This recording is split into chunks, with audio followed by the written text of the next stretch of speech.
Malemgi Leibak-singda sin-thungna pangthokpagum Thaubaldasu IRDSO Wangjingna sinduna Activism Against Gender-Based Violence ki campaign Pangthokkhre. Haukiba November 15dagi hauraga December gi tang 10 fauba punna numit 13 ni chupna chathagadaba campaign asigi saruk ama oina IRDSO gi thomi singna ngasi Thoubal district ki maru oiba kaithel singda chatuna nupi angang gi mayokta chathaba miot minai khudakta lepu nupi angang singbu yumda aki tujungba yaudana hinghallu nupi angang sing sanapot nate haiba kholau kaya lauduna miyamda paujel piki ngasigi campaign asida saruk yakhibi IRDSO gi promoter oinam thoibina paumi singda fongdorakpada lakliba December 10 fauba chathagadaba campaign asigi manungda Thoubal district ki tongan ba kaithel singda chatuna nupi angang singda otpa naiba lepu khutlai paidaba nupi angang singda khut thaganu nupi angang singbu aki tujungba yaudana hinghallu haiba paujel asi pigani haiba wafam thamlakhi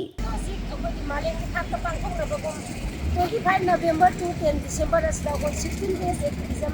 violence against women haiba thoramasida koi IRDSO Wangjingna koi thoramasi pangthok sabani thoramasida ikona tongan bangasi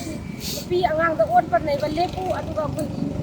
malem gi thak pangthok na bagom koi taken sida nei bi ba praja season ki makai koi na pi angang ka sukhan da ba pi angang da kulai season na ba lepu haiba tongan ba slogan ga loina na koi katheng khuting koi street campaign asi satha sabani koi katheng mafam khuting koi sumaina look lepa koi miyam de awareness bi jaga da